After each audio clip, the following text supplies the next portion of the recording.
The gray-haired gods over at Grinding Gear Games are cooking up some huge changes to skills and skill design in Path of Exile 2. While plenty of balance shifts between PoE 1 and PoE 2 are still lingering around in the ether, waiting for GGG to address them in an interview, a forum post, or in an answer on the oh-so-beloved PoE 2 subreddit, there has been one massive skill balance change announced, confirmed, and reaffirmed over and over. The best representation of this realignment in skill design is in a surprisingly little watched ExileCon 2023 presentation on skills in PoE 2. There's a bunch of juicy info in this talk I don't see mentioned much, such as chromatic orbs deterministically changing socket colors in PoE 2. Fret not, my fellow exiles. This video outlines the big changes in skill philosophy from PoE 1 to PoE 2, and how the way GGG is now animating skills is the biggest confirmed arbiter of these changes. It's not a change as drastic as a non-juiced affliction map in PoE 3.23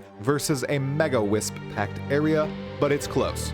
Super close. We'll be looking at a variety of comparisons between PoE 1 and PoE 2 to showcase these drastic differences and, afterward, debate about the veracity of the community and GGG to see this type of design in the upcoming ARPG sequel to Path of Exile 1. Welcome and well met, my fellow exiles. I'm Talkative Try, and we're continuing to blast through PoE 2 content on the way to its closed beta launch. There's a ton to discuss, so let's get right to it. Animations play a substantial role in the design of skills. At first, it might not be evident. How does the animation of a skill relate to its attached damage per second, its utility, or any other effects it might cause? Well, if you ponder it for a moment, you'll realize after the initial pseudocode of the skill, the next step is likely its animations and visuals. This is the huge shift in PoE 2 when it comes to skills. Combat feel is massively improved due to the new character models, new rigs, and limitless set of new animations for all the characters in the game. In PoE 1,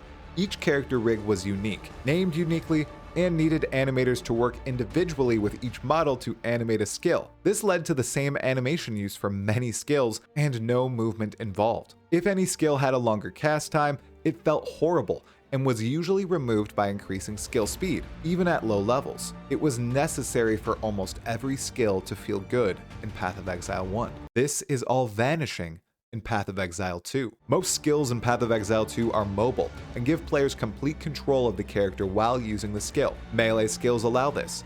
Ranged skills do too, and spells as well. No longer are early game skills clunky. Now they feel smooth right from the beginning of the game, all the way to their end game speeds. It's not just this huge change that's helping progress the game forward. There's also tons of tiny bits and pieces that are being input by GGG here. Animations are different depending on what animation you used before you started the new animation, and you can be strategic about this. For example, if you would like to use a werebear claw attack and you're already a werebear and standing on your hind legs, the animation will play faster. If you weren't a werebear, it'll be slower. Then, all skills have at least 4 variations based on their attack or cast speed. It's a tiny change that involves a ton of work, but this will help the feel and look of skills at endgame. On top of this, attack patterns, visual effects, and trails all perfectly coincide with each individual weapon and skill. Various skills also have multiple animations. Spells are a great example here. Hands move in myriad ways when you're casting the same spell, like Spark. Skills are also very much tied to weapons in PoE 2.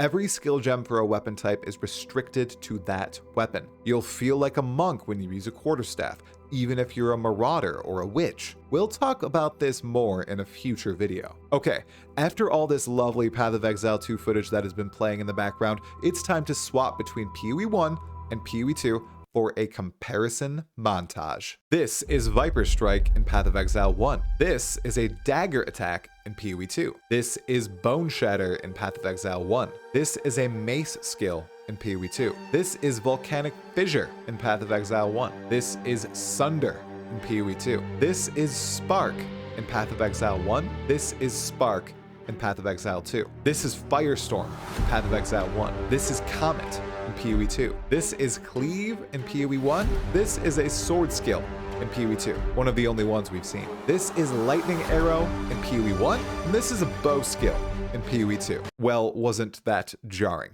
Slow, powerful skills are possible in PoE 2 because there's such a huge variety in skills. Thanks to the availability of 6 links too, your character can feasibly maintain a suite of these skills as well. Even skills with the same name between both games, like Spark, will play wildly different just due to the animations and visual designs. There's a bunch of big changes with skills, to be sure, but the animation updates are going to have the biggest impact on skill presentation in PoE 2, right? And players are excited? Well, before we move to the next topic, I would like to ask, please give this video a like and hit subscribe and the sub notification bell if you enjoy this type of content.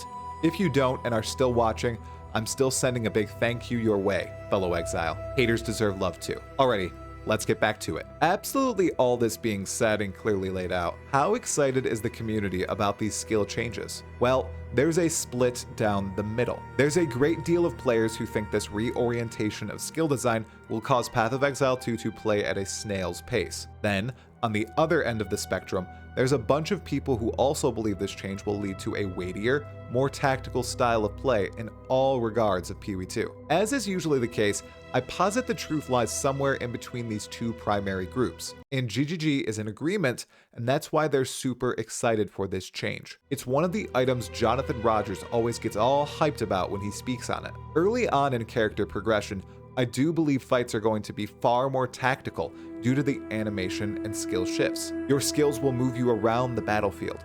Monster attacks will be well telegraphed too. You also have a role you can work with alongside all your skills, allowing you to easily cancel any skill that has a longer windup than you need. As you progress, leveling up your character and upgrading their gear, your godliness will grow as well. As we discussed briefly earlier, all skills have multiple animation sets based on one of the most important scaling factors in Path of Exile: speed. Not only will this help improve the feel of the skill when you stack up its power, it'll also improve how it actually works on the battlefield. You might not be able to easily spam the screen like in PoE 1 to the point where you do not understand what's going on, but your power will still be at that same level, just more visually manageable. For more casual players, the game is going to definitely be more tactical in the campaign and early game, highlighted with these animation updates. But by the late game and the blasters, I'd imagine the speed will be the same with a far more intuitive and visually pleasing gameplay experience. Casuals and blasters alike should be excited for these extensive confirmed shifts to Path of Exile 2's skill design. So, my fellow exiles, what are your thoughts on this topic? Are you excited for how skills in PoE 2 are animated and therefore balanced? Or do you prefer the PoE 1 style of skill design more? Let me and everyone else know in the comments. Anyways, that's all for this video. Thanks for watching, and Tala Moana, Exiles.